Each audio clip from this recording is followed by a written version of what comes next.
that would cost around $15 million, money Oakland doesn't have. Curtis Robinson thinks Wall Street took Oakland for a ride. Oakland was just outgunned. Goldman Sachs declined to comment, but asked about the deal at last year's annual shareholders meeting, CEO Lloyd Blankfein said it's not fair to ask Goldman to simply tear up a legitimate contract. That, he said, is not how the financial system works. Oakland is not alone here, and neither is Goldman Sachs. Wall Street sold hundreds of these swaps contracts to cities in the 1990s, making millions of dollars. Organized labor says the deals are costing the cities about $1 billion a year. That's particularly frustrating as unions look at cuts in their benefits, and that's the issue we'll take up tomorrow. We'll travel to Chicago, where a municipal pension crisis is making Detroit's problems look like child's play. Scott Cohn, Nightly Business Report, Oakland. And that's Nightly Business Report for tonight. I'm Susie Garrow. Thanks for watching. And thanks from me as well. I'm Tyler Mathison. Have a great evening, everybody, and we'll hope to see you back here tomorrow night. Nightly Business Report has been brought to you by TheStreet.com. Up-to-the-minute stock market news and in-depth analysis. Our quant rating service provides objective, independent ratings daily on over 4,300 stocks. Learn more at TheStreet.com/NBR.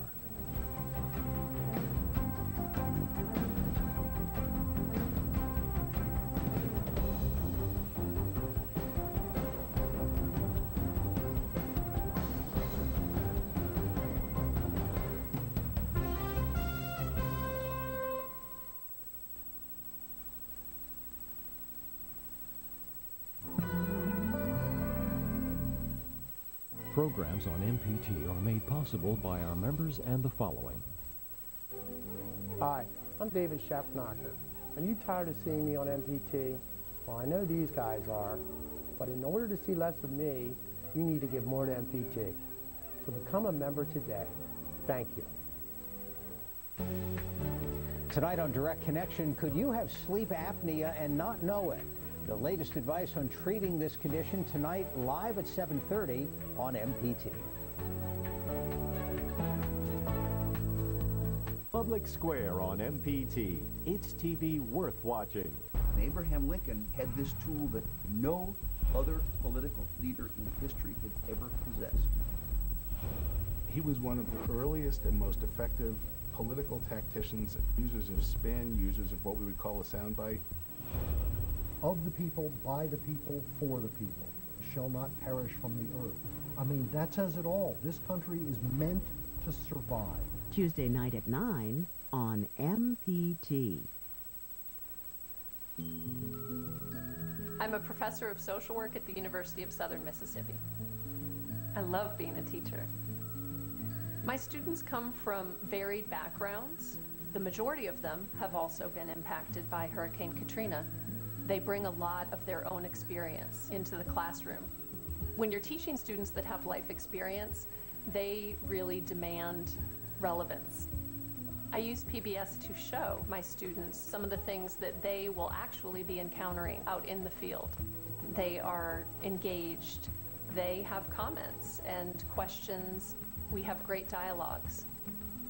PBS opens up a world that my students haven't seen before.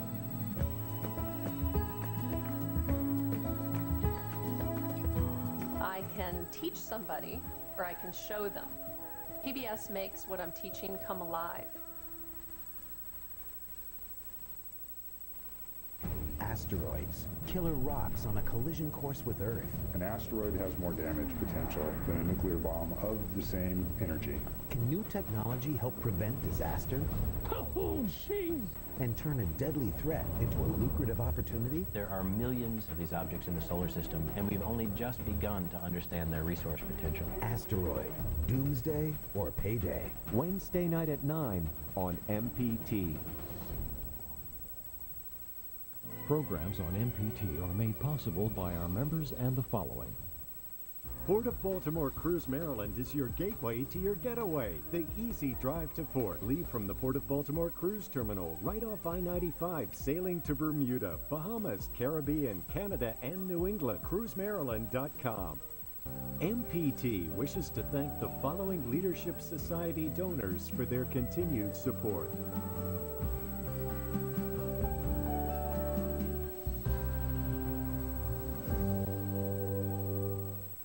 Direct Connection is made by MPT to serve all of our diverse communities and is made possible by the generous support of our members. Thank you. Live from Maryland Public Television, this is Direct Connection with Jeff Salkin. Hi, everybody. Thanks for tuning in for Direct Connection. Coming up tonight, Inner Harbor 2.0, what planners have in mind to shake things up in downtown Baltimore. But first tonight, millions of people have sleep apnea, and many don't know it.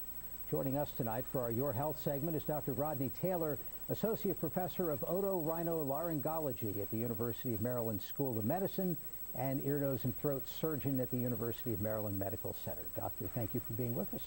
Thank you for having me, Jeff. Well, when we talk about sleep apnea, that is something more than just not getting a good night's sleep. Definitely. Sleep apnea, really what it is there's an effort being made to breathe when you're sleeping. However, the walls in the back of the throat have collapsed. And so despite that effort, for variable lengths of time, a person isn't breathing, but they don't know it. And while snoring is associated with it, sleep apnea is something that can be far more harmful than just simple snoring. How does somebody know if they have it? It can be difficult. Because you're asleep. Correct. And particularly if you sleep by yourself. There is virtually no way to know it when you sleep by yourself. And studies show that even if you have a bed partner, you can't know for sure. So there's one definitive way. And the way to do it is to have a sleep study. And it actually measures a variety of measures while you're asleep, including exactly when you fall asleep, whether you're making an effort to breathe, what your oxygen level is, and your heart rate, and some of the other factors that can be important to know when someone stops breathing. Is the cause, the mechanism, is it related to snoring, or are some of the same issues at work? There are, and it's a way to think about it is it's a continuum. And so snoring is actually when you're having some partial collapse, but you're getting enough air in to breathe in your lungs and support your body and your body's needs. With sleep apnea, there is complete cessation of breathing. And so it's just a matter of extent, if you will. And it happens at the same place. And so some people think that sleep apnea can happen because you have a deviated septum or so, but no. It's at the back of your throat, and the tissue at the back of your tongue, the sides of the walls of your throat literally collapse, and it's at that area that sleep apnea happens. Does it happen predominantly to people who maybe are a little bit overweight? So there are some risk factors, and that's perhaps the most common one. And for example, if you have a large neck, that's one of the best predictors, actually. And so for people who have a large neck, they've got a lot of extra tissue in the back of the throat, more narrow passages, and so they're at risk. Other people at risk, for example, are those folks who may have small jaw bones and a relatively narrow space to fit their tongue and other normal structures. And so, and then finally, people who wind up having relaxants like alcohol or medication and things like that can also put you at risk. Let me remind our viewers, if you have a question about sleep apnea, please give us a call. We'll have the number up on the screen. You can also tweet a question on Twitter. Our address is @MPT News. We also have a couple of viewer questions on tape. Here's one from Mitch. I've always wondered why. Why do people sleepwalk? Is that related at all? Or Not at all. A different sleep disorder, Mitch. One that I don't see a lot of folks who sleepwalk. It's not related at all to sleep apnea. The people you do see for sleep apnea, you're a surgeon. Yes. So what can you do for them? It's a great question. And so though I'm a surgeon and I love to operate, one of the things I do is I try to talk them out of surgery because the information that we have lets us know that there are other treatments that tend to be more reliably superior. For example, something that's called CPAP, which is continuous positive airway pressure. Is that the mask? That's the mask. And the idea is that at the time during the cycle of breathing that the tissues of the throat would collapse, you're getting a little bit of air forced whereby it stents the tissues from completely collapsing. And how effective is that? And secondly, how uncomfortable is that to try to go to sleep with a mask on your head? There's some people, Jeff, despite their highest motivation, cannot tolerate it. They may be claustrophobic or just can't get used to it. But for those who can tolerate it, it can be quite effective, and certainly an effectiveness that is in excess of 90 or 95% if you wear it. But there are many who can, and they're the folks really who we wind up considering for surgical procedures. Let's take a phone call. This is Mike in Washington, D.C. Mike, thanks for the call. Go ahead. Yes, I had the operation for sleep apnea, and I also sleep with a sleep pack machine, CPAP machine, and I also have my throat cleared out for excess fat, and I had my bottom part of my chin broke, but I still suffer from it really bad, and I fall asleep in the evening time. I wonder if there's anything else I can do. Mike, thanks very much for the call. Good luck to you. Sure. And to answer Mike's question, the success of surgery has a lot to do with how severe is the sleep apnea to begin with. And for those who have severe sleep apnea, generally speaking, most of those people will not be best candidates for surgery, just because the surgical procedures that we have at our availability aren't highly effective for patients with severe sleep apnea, whereas CPAP is much more effective. What's the surgical procedure? What do you do? There are a variety geared at increasing the space in the back of the throat, and Mike alluded to a couple. So the most common workhorse procedure, if you will, is something that's called a uvulo-palatal-pharyngoplasty. And with that procedure, you literally trim the lower part of the soft palate, which is part of that tissue at the back of the throat that can contribute to the collapse. Perhaps the second most common procedure we do is actually, as Mike said, you drill a hole through the bottom of the jawbone, and the tongue actually attaches there in the front. And you can pull it out, usually about a couple of centimeters or so, and then re-secure that bone. And now you've given that person additional space in the back of their throat to help prevent collapse. Wow. And so they're the two most common in adults that we do. A lot of phone calls here. Let's talk to Stacy in Washington County. Stacy, thanks for calling. Go ahead. Hi, I have a child diagnosed with sleep apnea, and it was diagnosed through a sleep study. They have a history of epilepsy and ADHD. Stacy, you said a child? Yes, 7-year-old. Wow. And so, Stacy, sleep apnea is common in adults and children, and it's a little different. It's by still the same definition. It's collapse at the back of the throat. But in over 90% of kids, the singular reason for obstructive sleep apnea is because the tonsils and adenoids are too big. And so nowadays, whereas when we were younger, you would take your tonsils out mostly if you had a certain number of infections. Today, 8 or 9 out of every 10 tonsillectomy and adenoctomies we do are because of patients who have obstructive sleep apnea, kids. It turns out that by the time you become an adult, tonsils and adenoids are such a small contributor to the space you have back there that isn't the simple fix that it often is for kids. You said when people sleep alone, frequently they don't know they have it. When they sleep with a partner, what is the partner seeing? What's the tip-off? Absolutely. And so the partner is first and foremost going to notice snoring. But there's going to be sort of long spaces within the sound you hear in snoring, and that's when they're not breathing. And then once the breath comes, there may be a snorting or a gagging sound that the partner hears, where finally the person is able to generate enough pressure to open back up the tissues in the back of the throat that have collapsed. And so that's very common. Does sleeping position matter if somebody's on their back versus on their side or their front? Absolutely. Sleeping on the back absolutely makes sleep apnea worse. And there are people who don't really have sleep apnea at all, who if they sleep on their back, they may have some obstruction. Sleeping on the side is the preferred method in that gravity isn't pulling the tissue or the back of the tongue and so forth downward in a collapsing motion.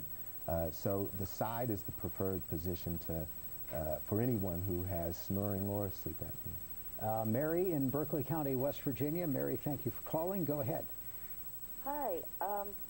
My question is that when I was camping, I heard this guy, and he was supposed to have one of those masks on, and then I was farther away from him, so I don't know if he was gagging and stuff, but he was snoring while he had this mask on. Does that mean that the mask had fallen off? Thank you. So, Mary, it could be that the mask fell off, or it could be that there's still some partial collapse allowing snoring, but enough such that it isn't complete. And the one thing I did mention, Jeff, that there are some, while there's only one tried and true test, there are certain symptoms that are common with sleep apnea. And so one of them is just chronic daytime sleepiness. It's very classic.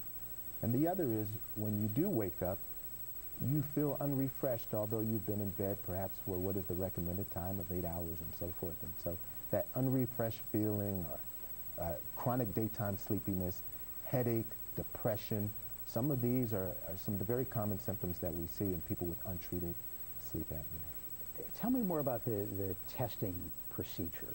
I'm curious, do you necessarily have to go spend the night at a facility? Is there a way to do it at home? And what do the results look like? What kind of document or chart do you see? It's a great question. And so the best, most reliable results are going to be with what we call a multi-channel sleep study, which is done at a sleep center, compared to some of the sleep studies that are done at home. And some of the sleep studies that are done at home can be very useful, and you can often get access to a lot more people that way. But one of the things that a home sleep study doesn't do is the EEG. And the EEG is the measure, it's the measure of brain waves, and it lets you know not only when you're asleep, but what phase of sleep you're in. And so the home sleep studies necessarily lack that, but they can tell you when you're not breathing, how many times you're not breathing, and so you can get that information, and it's useful. But as a gold standard, there are the standalone sleep study facilities that give you the most complete results. And you get a printout. And generally there's a summary of how many times you stop breathing in the course of the sleep night, how low your oxygen level goes, and so you're able to rate or score how severe your sleep apnea is. Let's take a look at another viewer question. This is from Heather. Hi, I was wondering what type of sleep disorders affect children, and how would we know if our child was suffering from a sleep disorder? Thank you. Well, the sleep disorder that would affect a little child like that is probably another ball game entirely. But I was surprised before with the phone call about the youngster with confirmed sleep apnea. What's the earliest you could have that? Oh, it can happen very early in life, and sometimes it may be due to craniofacial abnormalities as well, with, again, the most common reasons would be enlarged tonsils and adenoids, which are going to happen anywhere from 1, 2, 3 years old up until often 6 or 7 years old, and even beyond. So sleep apnea in children is very common, and we see a lot of it. Let's go out to Talbot County. Daniel on the line. Daniel, thanks for calling. Go ahead. Good afternoon, sir. Sir, I'm 79 years old, and 2 years ago, I spent 2 nights in the local hospital with a sleep apnea, and they gave me a mask. That didn't work, so they took my tonsils out. I was 77 years old, and I still can't sleep right now. What I do now is I went to Walmart and bought $5 sleeping pills every 30 days. I sleep good now. Daniel, thank you for the phone call. Listen to the response on the air if you would. Is a sleeping pill a good idea? It's not, unfortunately, and to date, there's no recommended medication that is effective for treating obstructive sleep apnea. And the concern would be that actually that you get too relaxed and you worsen your sleep apnea. You said the same thing about alcohol Correct. Earlier before bedtime. Correct. And so those are things, part of the what contributes to that collapse is that the actual tone of the walls of the back of your throat, it becomes less and more flaccid, and so it becomes more collapsible. So anything that you do that contributes to decreasing the tone will only increase the likelihood of sleep apnea. How do people without this avoid getting it? Sounds like an awful lot of trouble. I mean, there's no exercise to do to strengthen the tone of whatever's back there. Sure. Well, there are some things. One, you can pick your parents. some of this is genetic, but in the absence of doing that, still one of the most common risk factors is obesity and excessive weight. And so weight loss and regular exercise clearly are known to help with that tone and to reduce the excess of soft tissue back there that leads to collapse. Very good. Dr. Rod Taylor is with the University of Maryland. Sir, thank you for coming by. It's my pleasure. We appreciate it. Just ahead tonight, a new plan for one of the top tourist destinations in our state. First, we want to let you know that we are now live streaming Direct Connection. Thanks to our partners at the Baltimore Sun. We invite you to watch the program live online at mpt.org or baltimoresun.com. We'll be right back. Talking to confidential sources can be dangerous in this era of leak investigations. When the NSA leaker Edward Snowden first approached Guardian columnist Glenn Greenwald, he insisted they communicate through encrypted messages. Which I would have no idea how to do. I wouldn't either, and neither did Greenwald. A colleague had to show him how so he could exchange secure messages with Snowden. And this is becoming an important tool for journalists to deal with national security issues. Now there's an online service called Encrypt that can help reporters disguise their communications with sensitive sources. It's pretty easy to use, even for non-spies. The website encrypts your message, you copy and paste it into an email, and give a special password to the person you're sending it to. Or you can put the text into a Facebook post, Twitter message, or Google Plus posting. Here are some of the advantages. You don't have to download anything, it's free, and you can use it anonymously. In the digital age, encryption may be a better way for journalists to keep secrets, and that's your daily download. Hi, I'm Mark Wahlberg. Join Antiques Roadshow on our search for America's hidden treasures. There are a lot of fakes on the market. The question every time you see one is this real or is it not real? To a high-end interior designer, obelisks are the cat's meow. Holy moly! Next time from San Diego, California on Antiques Roadshow. Tonight at 9 on MPT. Some new ideas for an Inner Harbor makeover have been announced. Joining us now is Thomas Stosur, the Director of Planning in the Baltimore City Planning Department. Sir, thank you for being with us. Great to be here, Jeff. A couple of pictures went along with this report showing ideas for what could be done with the Inner Harbor area. And let me start with the one with the bridge in it, because it's kind of the most eye-catching potential feature. And that looks like it runs from maybe where the rusty scupper is now over to the original Fells Point area. Is that the idea? Well, that's not quite. It's really going more towards the Pier 5, Harrison's Pier 5. It's really that. Fells Point's a little further out. I'm looking at the old, it was the old Allied chromium plant there, which originally somebody said was the Fells Point back in the day. Now it's a toxic waste. Well, it's the site of a world-class development about to happen there, actually. Well, talk about the goals here. What are you trying to accomplish? Well, I think with Inner Harbor 2.0, the main thing we want to do is take a fresh look at the whole experience in that Inner Harbor area. We set the standard decades ago for urban waterfront redevelopment and been recognized nationally and internationally. Well, a lot of our competitor cities have taken the lessons that we've used and gone even further with them in the past 15, 20 years. So what we really need to do is make a fabulous experience for anyone who visits the harbor, both tourists and, very importantly, residents of the city. So part of it is that the competition has stepped up its game a little bit. Is part of it also, in addition to the fact that things have aged, that the harbor area has become a little bit more diffuse maybe? It used to be Pratt and Light Streets and the Harbor Place pavilions. That was clearly the epicenter of everything downtown. Now you go out to Harbor East and beyond and the south side of the harbor, and it's become more of a region than a single entity. It's true, and it really is the Inner Harbor itself that spurred all of that, and it's a great development that has happened. We now have approximately 8 miles of waterfront promenade, which is rather unique among cities. And on this diagram, you can see the promenade at the very bottom of the picture is Rash Field, the little green space. And actually it starts before that and goes all the way around. And is there anything there that needs to be changed in terms of the walkway itself? The actual brick, oh yeah, there's a lot of electrical conduit and switches underneath all that have aged a ton, and there's corrosion going on down there.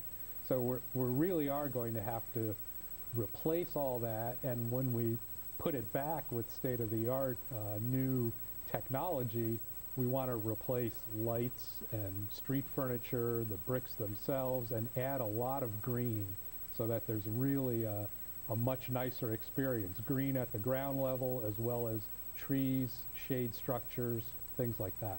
This sounds great, but what's it going to cost?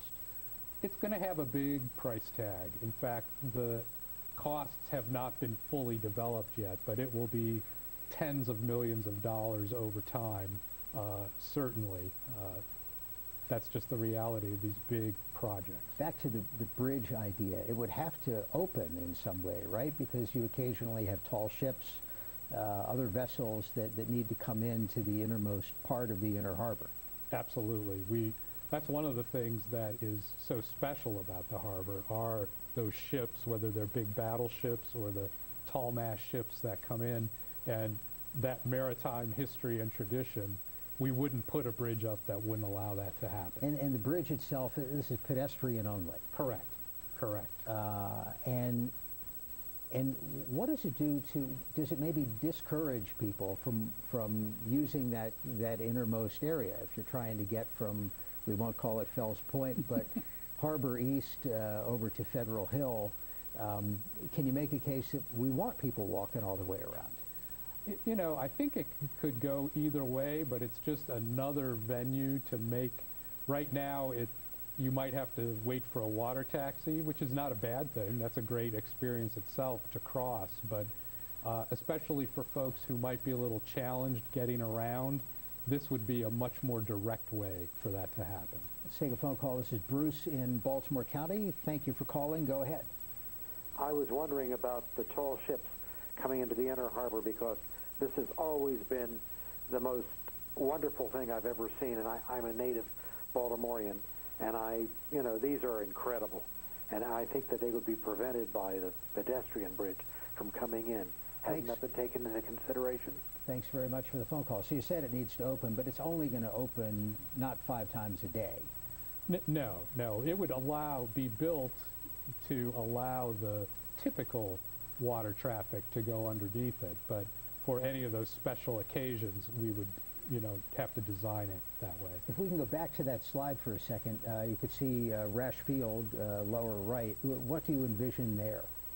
Well, Rash Field is a place where we feel it's underutilized or not really reaching its potential right now. So it would really be a combination of a fantastic performance space, really attractive gardens, cafes, playgrounds, a whole bunch of activities, and there'd be parking put underneath it so that we can add a parking dimension, and it would also, we'd be taking down the elevated barriers kind of on either side of it to make it a much more level, accessible kind of location that would draw folks into it. Right now, it's a little bit like a fortress in there. You're in charge of planning for the whole city, not just the inner harbor. Is it a difficult case to make it all when there's so many needs in so many places that so much money needs to be put into this spot? Well, we have lots of places around the city that need a lot of money to be transformed, and we're undertaking a bunch of that in various places from Park Heights to Uplands, Barclay, a whole range of redevelopment projects, EBDI. But here, you have to look at what the harbor really means for the economics of the city. It's 21,000 jobs. It's $2.3 billion annually in generated income. Tom Stosur, Director of the Planning Office for Baltimore City, thank you for being with us. My pleasure. And thank you for joining us for Direct Connection. For all of us at MPT, I'm Jeff Salkin. Have a good night.